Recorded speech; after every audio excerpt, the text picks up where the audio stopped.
It's late 1908, and Jacksonville is a booming metropolis of 60,000 people, fully recovered from both the Great Fire of 1901 and the financial panic of 1907.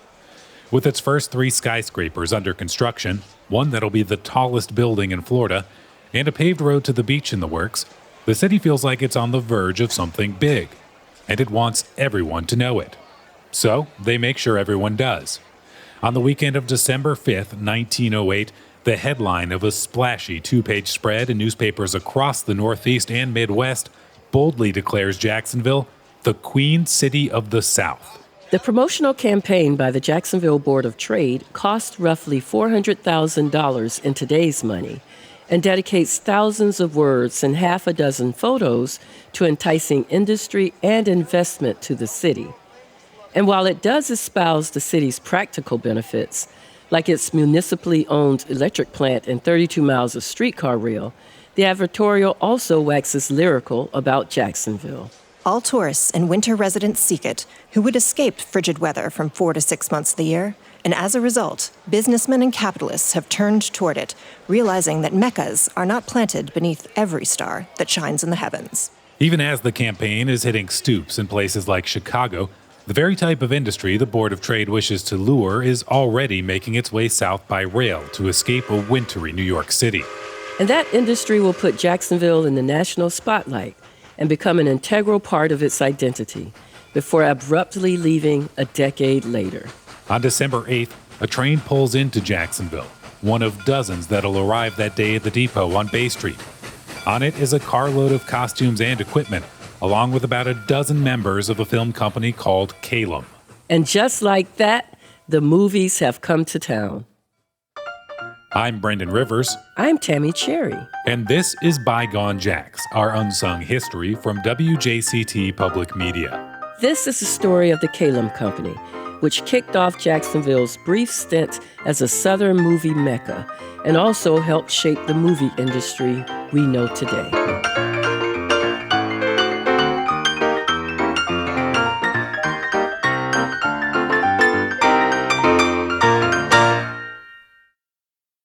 One could say that Jacksonville cinema began with a splash. 2.5 years before that first fateful train pulled up to Bay Street, 3 people who will play starring roles in Kalem's story gathered for the first time to make a film alongside a river in Sound Beach, Connecticut.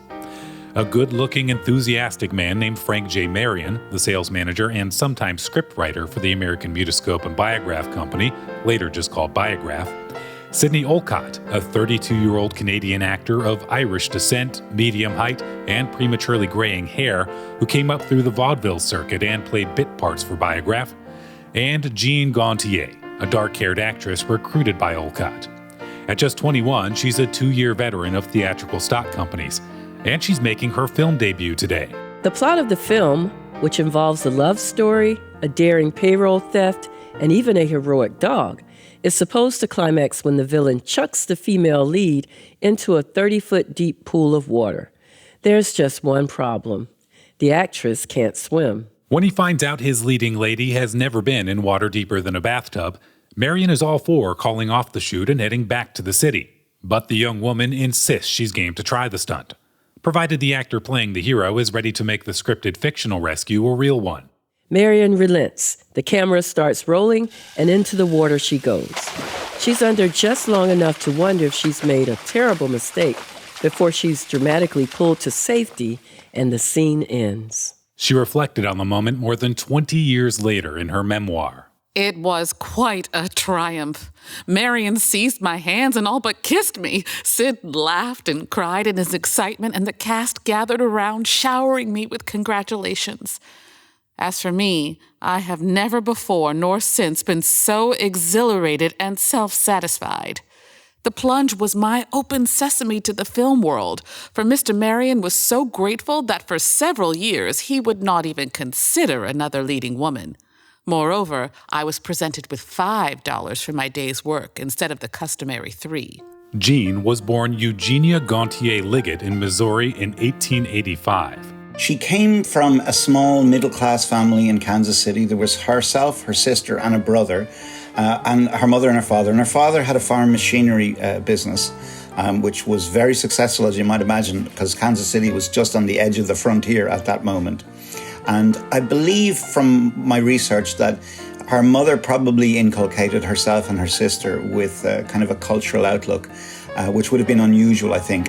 That's Tony Tracy, a lecturer in film studies at the University of Galway in Ireland. Like many aspiring actresses, Gontier had found herself short of both funds and opportunities.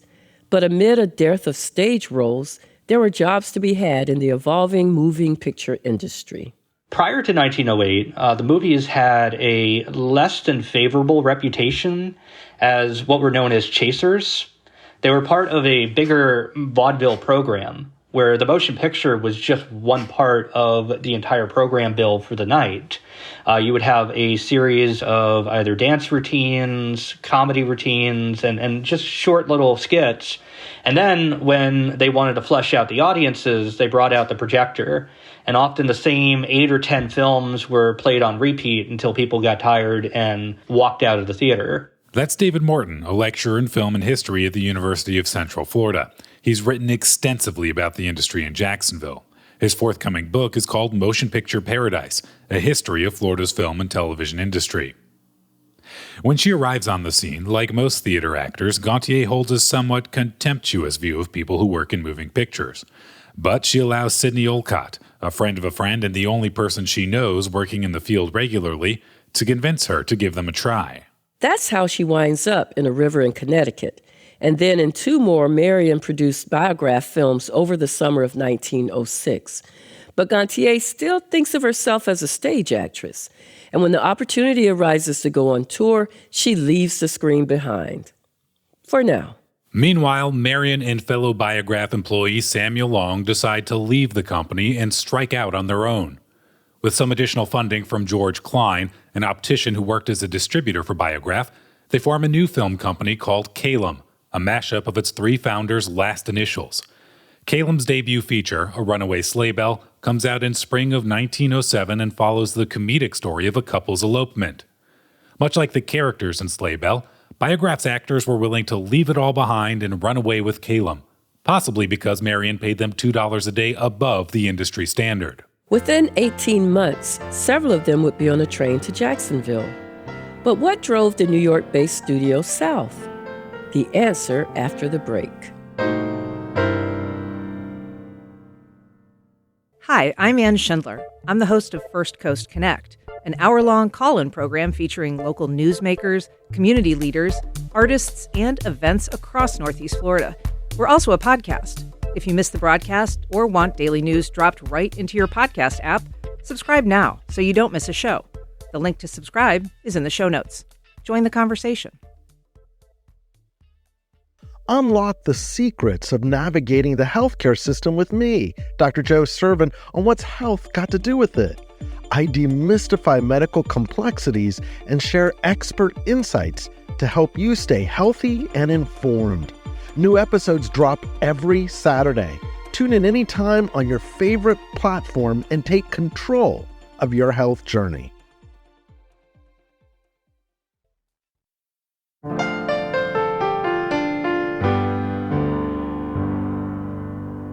As early as June of 1907, the new industry journal Moving Picture World was praising Kalem for its exceptional photographic quality and noting that due to the experience of its founding staff, it had been born practically fully grown and already compared favorably with more established film companies.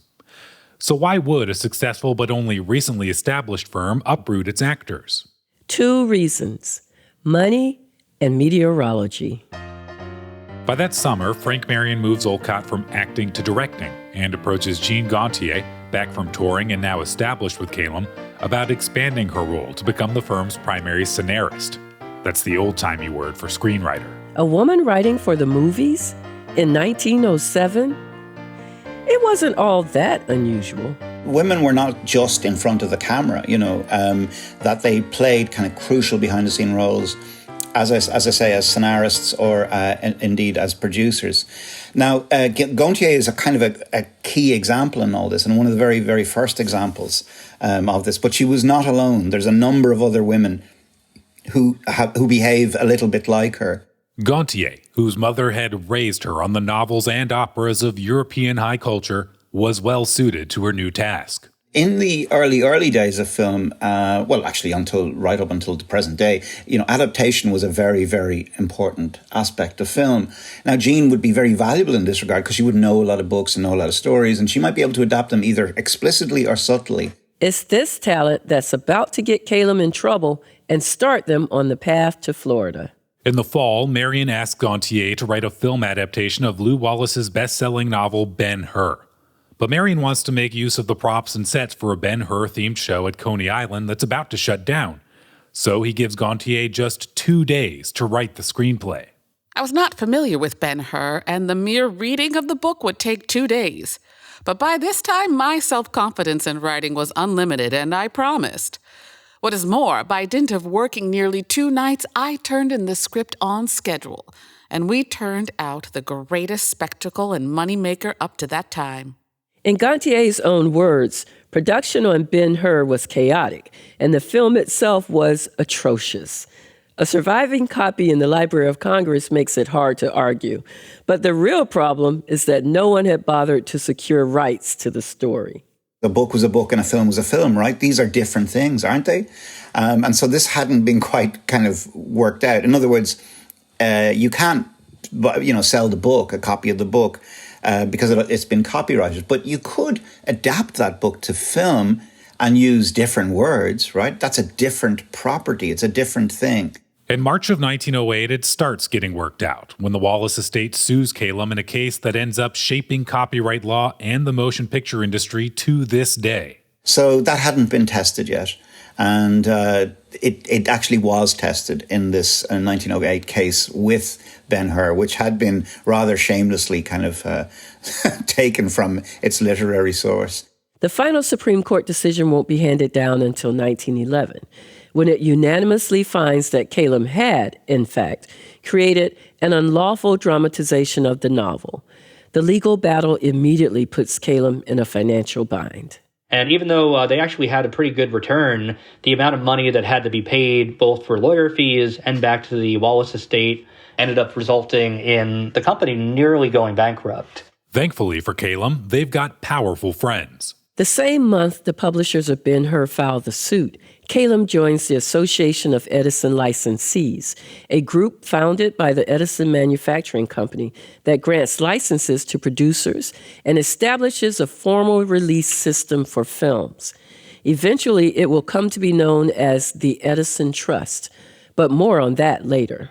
The association provides Kalem with resources in its legal battle, but the studio also has worries outside of the courtroom.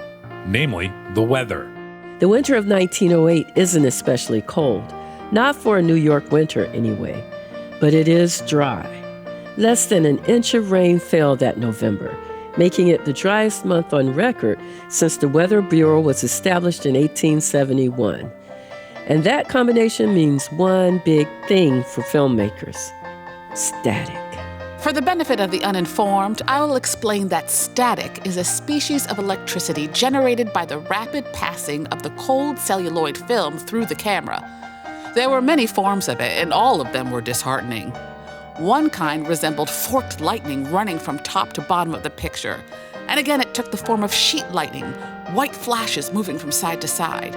Cold weather and dry atmosphere were conducive to it, even in a warm studio.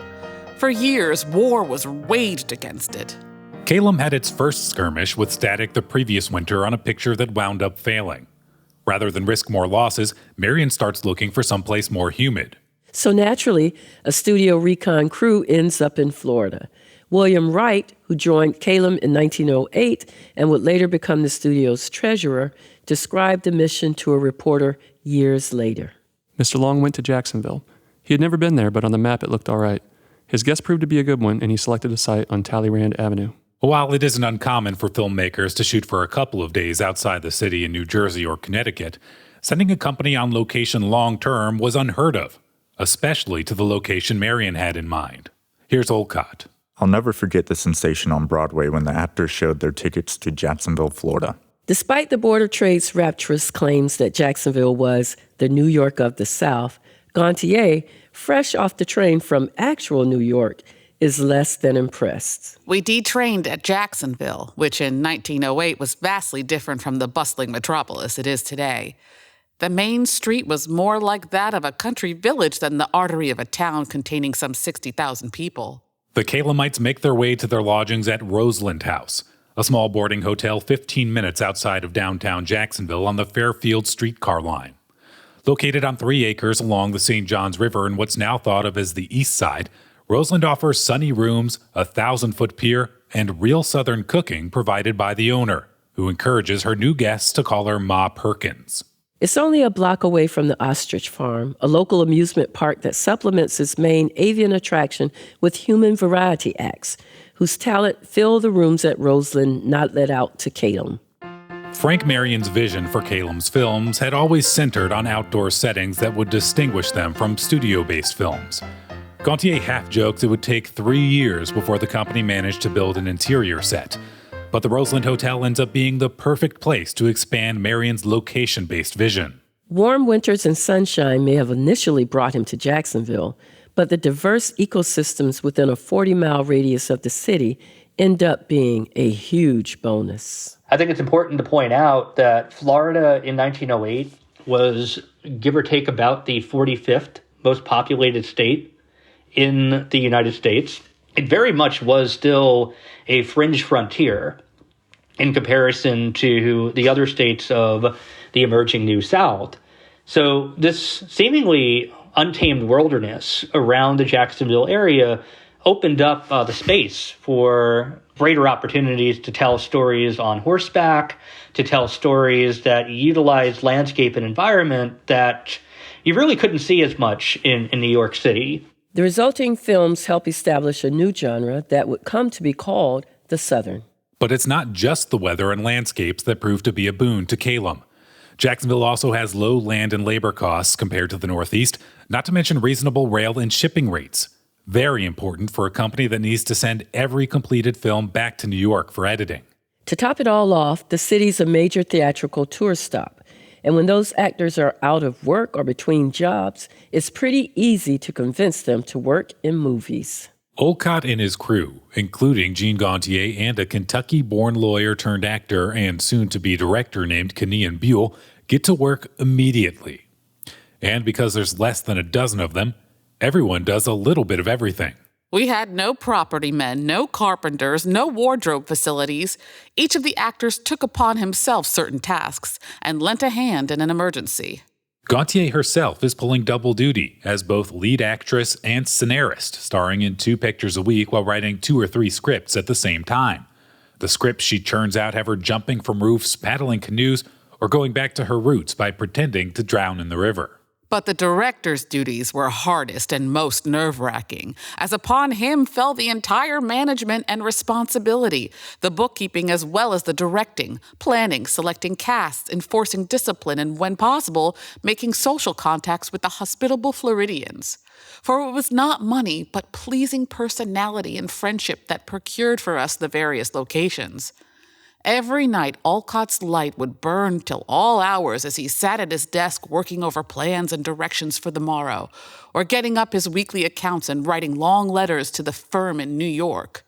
Olcott's efforts, along with an uncanny power of suggestion that Gontier likens to hypnotism, help him draw the desired performance from his actors, and make him incredibly popular with his cast. His people adored him, respected him, and would, and did, risk their lives for him. He was the sun around which they all revolved. Kalem's first release produced in Jacksonville is A Florida Feud, or Love in the Everglades. Like their competitors, Kalem moves fast. The movie is ready for theaters by Friday, January 8th, 1909, just a month after the company's arrival. While the Southern setting is innovative, the story isn't. It's essentially a retelling of Shakespeare's Romeo and Juliet, but with a happy ending. The film debuts in Jacksonville that Sunday, an event that merits several mentions in the local papers, including the Metropolis. A Florida Feud, or Love in the Everglades, is the first of a series of moving picture productions taken by the Kalem Company in Florida. The scenes were all taken on the coast of the St. Johns River near the Roseland Hotel, this city, and you will no doubt enjoy looking upon a drama enacted in real home scenery. Hundreds of people show up to see A Florida Feud that night at the Pastime Theater on West Bay Street, with the Kalem actors sitting behind the curtain and voicing their parts live. Hundreds more are turned away, and the theater deems the event such a hit that it repeats the picture 2 days later. And it's not just a hit locally, Wright says. It was a revelation to the trade. What attracted attention first was the fine photography. Then the acting was far superior to what we had done before. It was along entirely different lines. Our business in Chicago increased 1,000% the first week.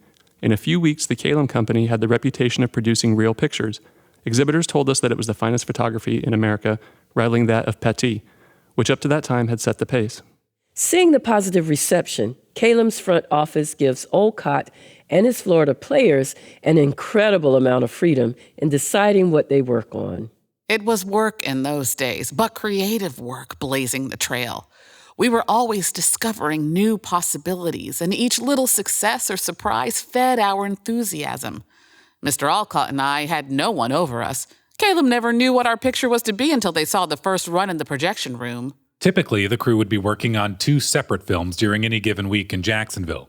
That first winter, they produced 18 films at various scenic locations. So unlike a lot of their colleagues and contemporaries who were confined to very narrow studios where the camera didn't move and basically reproducing mostly theatrical scenes, Kalem, right from the get-go, became very experimental in using the landscape and the environment and the nature of North Florida as its opportunity to tell some very unique and interesting stories.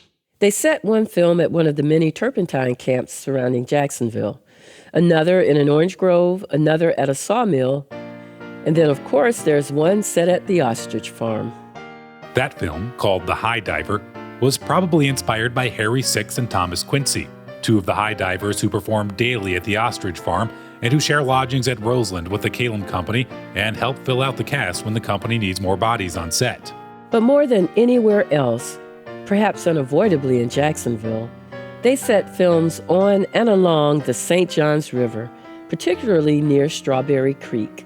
Strawberry Creek and its tributaries presented a true picture of tropical Florida, with its swamps, bayous made impenetrable by water hyacinths, banks lined with live oaks whose beards of Spanish moss hung in silver festoons to delight the heart of the photographer, and with tangled masses of palmetto whose only drawback was that they were the abode of diamondback rattlers, some of them 6 feet in length, and poisonous copperheads. The waters were also infested with water moccasins and the swamps with vipers. We always carried a medicine kit and whiskey for snake bites. The Florida series is undeniably a success, but the films aren't without controversy. In March, Kalem releases The Cracker's Bride, a sordid tale of infidelity and murder. Syme Silverman, the founder of Variety, calls it a misshapen, shuddering, disgusting, and revolting picture. So vile that it justifies the police wherever shown in stepping in to prohibit the demoralizing exhibition.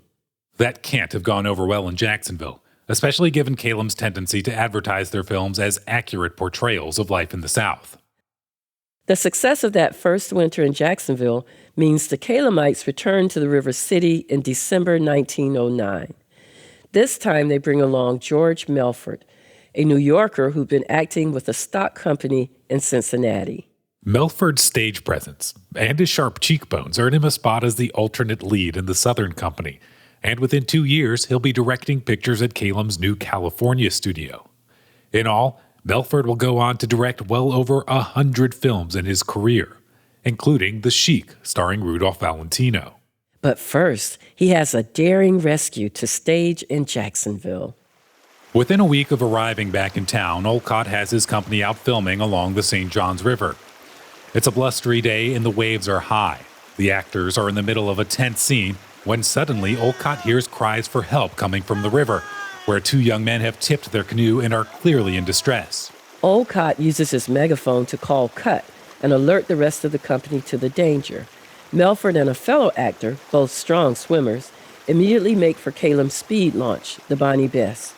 As they reach the buoys, one goes down, and Melford, still in full costume for his role as an invalid in The Romance of a Trained Nurse, dives in to rescue him.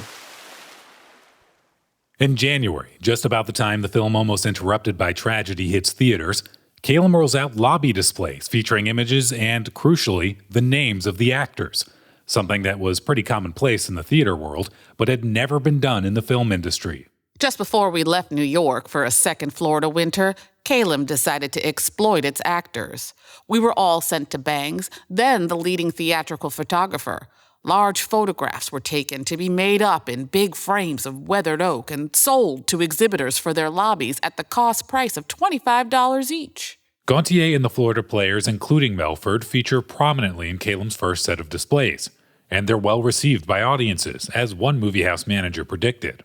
You have no idea the amount of interest our patrons take in the players they see in these pictures. I'm approached for information every day, and I predict that the new Kalem idea will become very popular. This is how the whole thing will work, in my opinion. On days we will have a new Kalem picture, you will find that frame surrounded all the time by people picking out the players who have taken part in the picture. It is the stock company worship all over again. You know how the members of any permanent stock company playing in a stock theater become the idols of the regular patrons of the house. Up until this point, movie actors have basically been anonymous. And even if they are known, it's only in association with their film company, like fan favorite Florence Turner, known simply as the Vitagraph Girl. But with this one marketing decision, Kalem births the age of the movie star. Around March, Olcott is called back to New York to work on a passion project of Marion's. Kenyan Buell steps up to work with Gontier to wrap up the last month or so of the Florida season. After churning out a total of 23 pictures, the Kalemites leave Jacksonville again for the summer of 1910. By now, the popularity of the Southern series has other film companies eyeing Jacksonville, including two other members of the Edison Trust. By the end of 1910, Kalem has competition in town from both the Lubin Manufacturing Company, who have come through with a traveling unit, and Selig Polyscope, who have set up a permanent studio in Jacksonville. The distinctive Southern look of Kalem's films is about to get less distinctive. After they had pioneered Florida-based films, and after those films had been copied then by a number of other production companies, Kalem need to have a new element, a new angle, and for that they decided to go to Ireland. Olcott, Gontier, and cameraman George Hollister crossed the Atlantic for the next 2 summers. A notice of their June 1911 departure in Moving Picture World admiringly refers to the Southern Stock Company as the elite of the motion picture business. Already breaking ground as the first American movie studio to travel outside the U.S. to shoot, Kalem rolls out yet another innovation in November of 1911 when they hired Jewish-American composer Walter Cleveland Simon to write a piano score for one of their Irish films. Kalem are so interesting for so many reasons. One of the main reasons is because Kalem pioneered so many elements of film practice that we know today. And they were always trying to get the edge over other production companies. And one of the ways they chose to do this was through musical scoring. This was rather short-lived for the case of Kalem. They went back to a different practice after. It didn't really pay off, and they were a bit ahead of their time. Silent films were never actually silent. Aside from the rowdiness of the crowds who attended them, they could also feature audio effects provided by actors behind the screen, like the Kalem troupe had done for the Jacksonville debut of A Florida Feud. Before title cards were widely adopted, theaters might hire a lecturer who would narrate the action of a film and stir up excitement. And, of course, there was the music. Movie theaters had house musicians who played along with the features, doing their best to match pieces from their repertoire to the action of the film. By 1910, production companies and trade journals were providing suggestions for what musical standards would pair well with each picture. But Kalem was the first American company to have film scores the way we think of today. Between 1911 and 1913, when they abandoned the practice due to a lack of enthusiasm from movie houses, Kalem commissioned scores for as many as 24 of its releases. Mostly written by Simon, these include several films shot in Jacksonville. One, for a 1912 picture called A Spartan Mother, is the oldest American film score known to still exist. Marion pulls Olcott, Gantier, and their crew from Jacksonville and sends them abroad again in December of 1911. But Kalem isn't giving up their Florida season completely. They put together a new company and send them south under Kenyon Buell. Around March of 1912, Marion sends Olcott an update. My dear Sid, I have just returned to New York after an extended trip which included a visit to our various producing companies in the United States. In Jacksonville, I found Buell most comfortably settled, and with the preliminary work so well done by you that he is in the best position of all of our producers to turn out good stuff. He has confined his work exclusively to war dramas, and so far has been quite successful. Meanwhile, the studio's international exploits include 15 films produced along the Nile and in Jerusalem, including the most ambitious film in Kalem's history, From the Manger to the Cross, a 5-reel adaptation of the story of Jesus set in actual locations mentioned in the Bible. When that film debuts at the Grand Theater in Jacksonville in February 1913, thousands of people attend the first showings. An 8-piece orchestra, plus a massive pipe organ, play religious themes during the show, occasionally accompanied by a choir that's screened from the audience's view. By this time, both Olcott and Gantier have left Kalem over a pay dispute and cooling relations with Marion. They'll form an independent company, the Jean Gantier Players, and come back to Jacksonville on their own terms. But that's another story. During Jacksonville's first few years as the Southern movie Mecca, the American film industry, Kalem included, changes dramatically. From a struggling startup with legal and static problems, Kalem expands to control 7 stock companies scattered across the country, 3 production facilities in New Jersey, Florida, and California, and a growing roster of stars. That gives them the latitude to specialize. And what Kalem's Jacksonville studio specializes in, at least for a while, is the Civil War. More on that and the forces that finally end Kalem's reign in Jacksonville next time on Bygone Jacks.